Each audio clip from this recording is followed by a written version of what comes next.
जनवरी 2018 Cape Town शहर के officials ने यह डिक्लेयर किया कि 3 महीने बाद 46 लाख की आबादी वाले इस शहर में पानी पूरी तरह से खत्म हो जाएगा। यह अनुमान लगाया गया कि 12 अप्रैल 2018 तक केप टाउन में डे ज़ीरो आ जाएगा। डे ज़ीरो एक ऐसा दिन जबकि शहर में मिलने वाली रेगुलर वाटर सप्लाई यानी कि नलों से मिलने वाला पानी पूरी तरीके से सूख जाए और लोग लंबी कतारों में खाली बर्तन लिए सरकारी मदद के इंतजार में खड़े हों। इमेजिन कीजिए, क्या भारत के किसी शहर में ऐसा कभी हो सकता है जब पूरे शहर में पानी की सप्लाई अचानक बंद हो जाए और लोग लंबी लंबी लाइनों में पानी के इंतजार में खड़े रहें। यानी भारत का कोई शहर डे ज़ीरो फेस कर रहा हो। ऐसा भारत में ऑलरेडी शुरू हो चुका है। बेंगलुरु में आप इसका जीता जागता उदाहरण भी देख रहे हैं। इस सिचुएशन को डिटेल में वीडियो के नेक्स्ट पार्ट में समझेंगे। फिलहाल केप टाउन के एग्जाम्पल को समझते हैं क्योंकि वहाँ के लोग इस सिचुएशन को ऑलरेडी फेस कर चुके हैं। केप टाउन में ऐसा हाल सालों से पड़ रहे सूखे के कारण हो रहा था। काफी सालों से बरसात कम हो रही थी और शहर के डैम्स में पानी सूखता जा रहा था। यूनिवर्सिटी ऑफ केप टाउन की एक रिसर्च में पाया गया कि ऐसा सूखा पड़ना बहुत ही रेयर और एक्सट्रीम इवेंट है जो कि कई सौ सालों में एक बार होता है। लेकिन बिना बरसात या किसी नए वाटर रिसोर्स के डे ज़ीरो को अब रोक पाना नामुमकिन था। लेकिन आपको सुन के बहुत हैरानी होगी कि केप टाउन में डे ज़ीरो कभी आया ही नहीं, क्योंकि वहाँ के लोगों ने और सरकार ने मिलकर इस प्रॉब्लम के सॉल्यूशंस पे काम किया।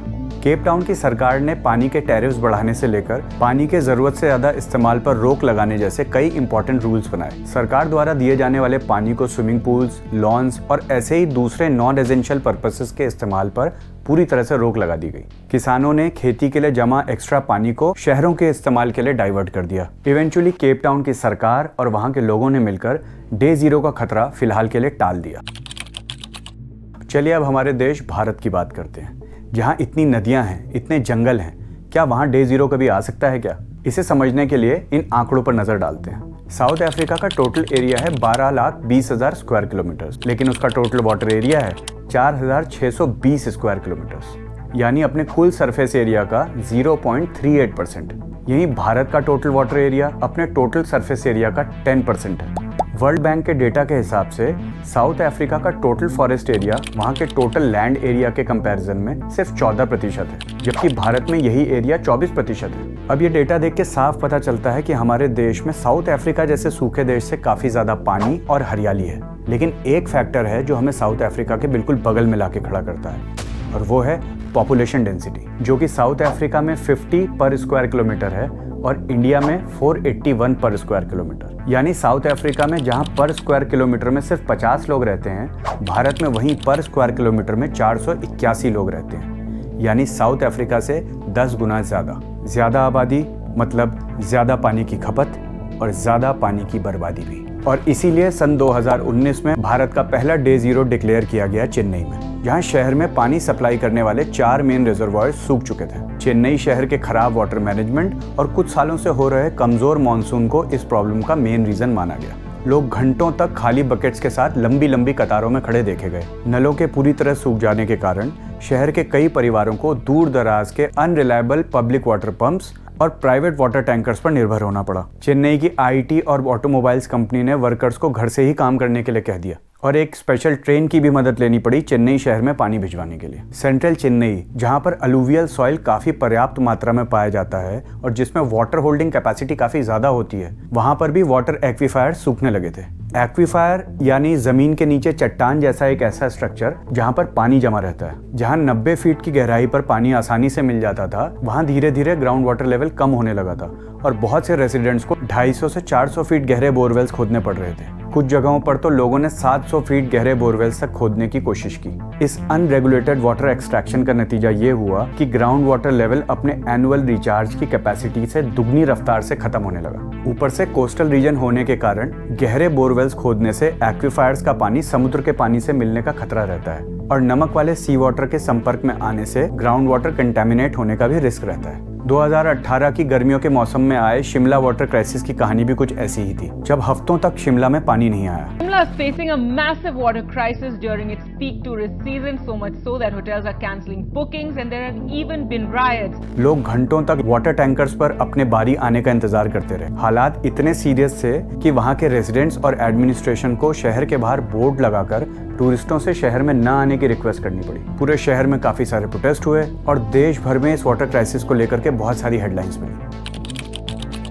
नीति आयोग की एक रिपोर्ट के अनुसार भारत की 40% आबादी को सन 2030 तक पीने के पानी का एक्सेस नहीं रहेगा। अब 2030 आने में कितना समय रह गया है, इसका अंदाजा आप खुद ही लगा सकते हैं। वैसे इसी रिपोर्ट ने यह भी कहा था कि 2020 तक भारत के 21 शहरों में ग्राउंड वाटर खत्म हो जाएगा, लेकिन 2020 और 2021 के लॉकडाउन के वक्त पानी के लिमिटेड इस्तेमाल और अच्छे मानसून के कारण ग्राउंड वाटर को अच्छे से रिचार्ज होने का एक मौका मिल गया और डे जीरो का खतरा कुछ सालों के लिए टल गया। लेकिन आजकल बेंगलुरु के ताज़ा वाटर क्राइसिस को देखकर यह अनुमान लगाया जा रहा है कि डे जीरो का खतरा फिर से पांव पसार रहा है। The water shortage in Bengaluru is real.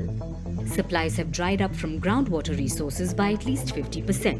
Bharat की सिलिकॉन वैली कहे जाने वाले बेंगलुरु शहर में अब लोग छुट्टी लेकर पानी की लाइन में लगे हैं ताकि वो अपने परिवार के लिए पीने का पानी अवेलेबल करा सकें। ऑफिसेज में अब इतना भी पानी नहीं है कि वो शिफ्ट के दौरान अपने एम्प्लॉयज़ को पीने का पानी और वॉशरूम जैसी बेसिक फैसिलिटीज़ के लिए पानी मुहैया करा सकें। मजबूर होकर बहुत से एम्प्लॉयर्स अपने एम्प्लॉयज़ को घर से ही काम करने की हिदायत दे रहे हैं। हालात इतने गंभीर हैं कि बहुत से रेजिडेंट्स को टॉयलेट यूज़ करने के लिए भी पास के मॉल्स में जाना पड़ रहा है। बेंगलुरु के ऑफिशियल्स ने बताया है कि शहर के 13,900 में से 6,900 यानी करीब 50% बोरवेल्स पूरी तरीके से सूख चुके हैं। इसके अलावा बेंगलुरु में 90% जमीन पेव्ड सरफेस है। पेव्ड सरफेस यानी पक्की सड़क, फुटपाथ, पार्किंग वगैरह, जहां ग्राउंड वाटर रिचार्ज के लिए मिट्टी वाली सरफेस नहीं है जो कि पानी को एब्जॉर्ब कर सके। इस प्रॉब्लम को IISc के एक साइंटिस्ट ने भी हाईलाइट किया है। We should stop the concretization. We need to decongest the city. We should think about harvesting the rainwater through the lake. We need to think about wastewater treatment. If we do that, yes, there is a solution and all of us will live. Otherwise, city dies and we all have to leave the city. और उन्होंने ये भी बताया कि बेंगलुरु ने अपना 70% green cover पिछले 50 सालों में पूरी तरह से खो दिया है। लेकिन ये प्रॉब्लम अचानक ही शुरू नहीं हुई। पिछले कुछ सालों से फरवरी और मार्च के महीने में बेंगलुरु में तापमान लगातार बढ़ रहा था और मॉनसून में भी भारी गिरावट देखने को मिल रही थी। एक्सपर्ट्स के मुताबिक ये प्रॉब्लम तेजी से बढ़ रहे अर्बनाइजेशन की वजह से खड़ी हुई है। अर्बनाइजेशन सबसे पहले डिमांड करता है डिफॉरेस्टेशन।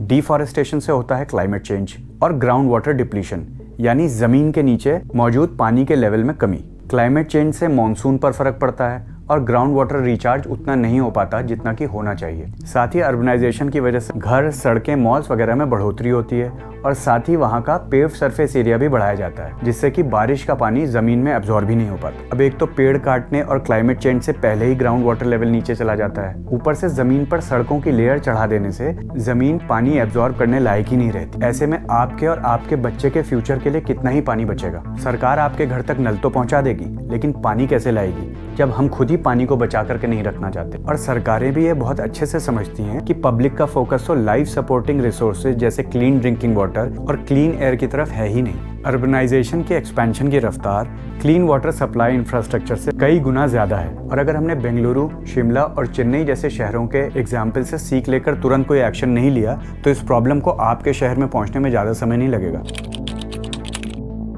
अब सवाल ये है कि इस प्रॉब्लम का हम और आप क्या कर सकते हैं। इसके लिए ये समझना जरूरी है कि पानी की कमी हो क्यों रही है। अब ब्रॉडर रीजंस तो हम सभी जानते हैं जैसे ग्लोबल वार्मिंग, अर्बनाइजेशन, डिफॉरेस्टेशन वगैरह वगैरह, जिसपे अक्सर इंटरनेशनल समिट्स भी होते रहते हैं और सरकार अपनी अपनी कंट्रीज के फायदे और नुकसान के बेसिस पे एनवायरमेंटल कमिटमेंट्स भी करती रहती है। लेकिन हम क्या कर सकते हैं? मैंने ये वीडियो क्या डिस्कस करने के लिए बनाया है, इसे समझ लेते हैं। देखिए, मैंने और आपने डायरेक्टली तो कभी कोई पेड़ काटा ही नहीं है, ना कभी कोई शहर बसाया है, ना ही ग्लेशियर्स को जाकर के पिघलाने की कोशिश की है।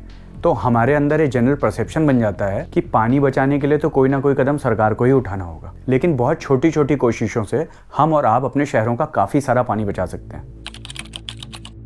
क्या आप जानते हैं कि आपके आरओ के फिल्टर में रोज़ कितना पानी वेस्ट होता है? हमारे घर का आरओ वाटर प्यूरीफायर 1 लीटर पानी को प्यूरीफाई करने के लिए 3 लीटर पानी को बर्बाद करता है, यानी हर बार 75% पानी बर्बाद हो जाता है। काफ़ी एफिशिएंट से एफिशिएंट आरओ सिस्टम भी 50% पानी तो वेस्ट करते ही हैं। अब इस पानी को कलेक्ट करके हम घर में कपड़े धोने, कार वॉश या फिर मॉपिंग के लिए इस्तेमाल कर सकते हैं। अब आप में से कुछ लोग सोच रहे होंगे कि इतने से पानी से क्या ही फर्क पड़ेगा, तो इसको थोड़ा और सिंप्लीफाई करके समझ लेते हैं। एनएसओ के एक सर्वे के अनुसार भारत में 9.25 करोड़ घर ऐसे हैं जो शहरों में, और इनमें से 26.3% घरों में वाटर प्यूरिफायर्स हैं। सिर्फ आरओ यूज करने वाले घरों का डेटा तो अवेलेबल नहीं था, लेकिन हम अज्यूम कर लेते हैं कि 26.3% घरों में से भी 10% घर तो ऐसे जरूर होंगे जो आरओ वाटर प्यूरिफायर इस्तेमाल करते होंगे। यानी भारत के सभी शहरों को मिलाकर कम से कम 24 24,38,010 घरों में तो आरओ यूज होता ही है। अब अगर हर घर में एवरेज 4 मेंबर्स रहते हैं और रोज 2 लीटर पानी पीते हैं तो आरओ वेस्टेज हुई 24 लीटर, यानी रोज का हुआ 5,85,12,240 लीटर पानी।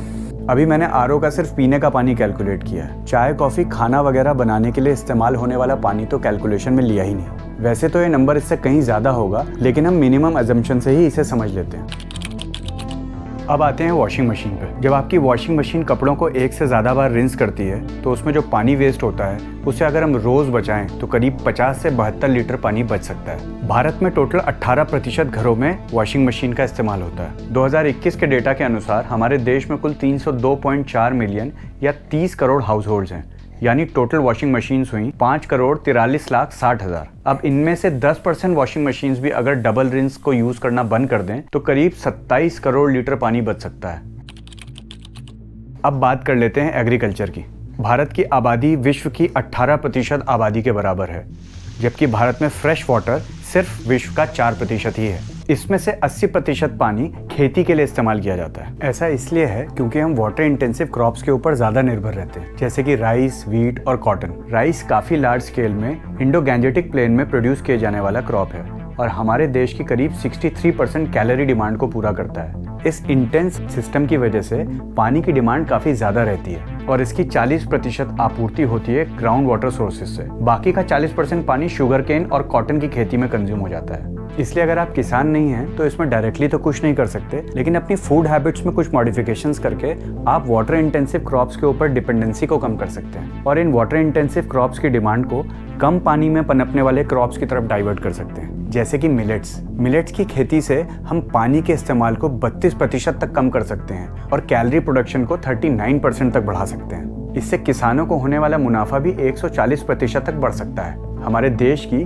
60% जमीन मिलेट्स के लिए उपजाऊ है, वो भी सिर्फ बरसात के पानी पर निर्भर रहते हुए। मिलेट्स की उपयोगिता आप इस फैक्टर से भी समझ सकते हैं कि 1 एकड़ में उगाई गई मिलेट से 6 मिलियन लीटर तक पानी की बचत हो सकती है। साथ ही मिलेट्स में न्यूट्रिशन भी गेहूं और चावल से ज्यादा होता है। इसमें प्रोटीन, आयरन, कैल्शियम और फाइबर जैसे पोषक तत्व ज्यादा मात्रा में पाए जाते हैं। जहाँ चावल की खेती में रुके हुए पानी से मीथेन जैसे ग्रीन हाउस गैस पैदा होती है, वहीं मिलेट्स को फलीदार पौधों यानी लेग्यूम्स के साथ उगाने पर सॉइल में कार्बन की प्रॉब्लम को भी ठीक किया जा सकता है। ऐसे ही हर प्रोफेशनल कार वॉशिंग फैसिलिटी में हर सिंगल वॉश पर करीब 150 से 600 लीटर पानी लगता है, यानी देश के 7 करोड़ 4 व्हीलर्स को सिंगल वॉश के लिए 1000 करोड़ लीटर मिनिमम पानी लगता है। नहाने के लिए शावर के इस्तेमाल में 8 मिनट में करीब 80 लीटर पानी का इस्तेमाल होता है, लेकिन अगर हम सिर्फ 1 बकेट पानी का इस्तेमाल करें तो यही काम 20 से 36 लीटर पानी में हो सकता है। अगर देश में 10% लोग भी सिर्फ रोज 1 बकेट पानी से नहाने की कोशिश करें तो 700 करोड़ लीटर पानी की बचत हो सकती है। 700 करोड़ लीटर, यानी हर रोज देश के हर नागरिक के लिए 5 लीटर एक्स्ट्रा पानी बचेगा। साथ ही आप हाथ धोते वक्त, शेव या ब्रश करते वक्त नल को जरूरत ना होने पर बंद करके भी काफी पानी बचा सकते हैं। इसके अलावा आप ऑनलाइन या किसी भी हार्डवेयर शॉप से वाटर सेविंग नोजल अपने नल में लगवा सकते हैं। ये नोजल एयर प्रेशर से पानी के फ्लो को 97% तक रोकता है, बिना वॉशिंग एफिशिएंसी को कम किए। और ऐसा करने से आप महीने में 2500 लीटर तक पानी की बचत कर सकते हैं। देश की आबादी का 1% नागरिक भी अगर नल को जरूरत ना होने पर बंद कर दे तो करीब 70 करोड़ लीटर पानी रोज बचाया जा सकता है। अब यहाँ तक हमने जो थोड़े बहुत इश्यूज डिस्कस किए हैं, उससे हम देश की 140 करोड़ जनसंख्या के लिए करीब 6.25 लीटर पानी प्रति व्यक्ति बचा सकते हैं। इसमें खेती में बर्बाद होने वाले पानी को तो मैंने जोड़ा ही नहीं, क्योंकि उसके लिए तो महत्वपूर्ण कदम हमारी सरकार को ही उठाने होंगे। हमें और आपको बस अपनी गेहूं और चावल पर निर्भरता कम करते हुए धीमे धीमे मिलेट्स की ओर बढ़ानी है। इसके अलावा आपके पास भी ढेरों ऐसे सुझाव होंगे जिससे हम पानी की वेस्टेज को कम कर सकते हैं। आप उसे कमेंट बॉक्स में लिखकर मुझे और बाकी के व्यूअर्स को आइडियाज दे सकते हैं। और सबसे जरूरी, आपके एरिया का विधायक या सांसद जब भी अगली बार आपसे वोट मांगने आए तो आप उससे ज़रूर पूछें कि पिछले 5 साल में उसने सेफ ड्रिंकिंग वाटर और ग्राउंड वाटर रिचार्ज के लिए क्या स्टेप्स उठाए हैं, क्योंकि अगर आपका नेता आपके पानी के लिए काम नहीं कर रहा है तो सब बेकार है। जल है तो जीवन है। नमस्कार।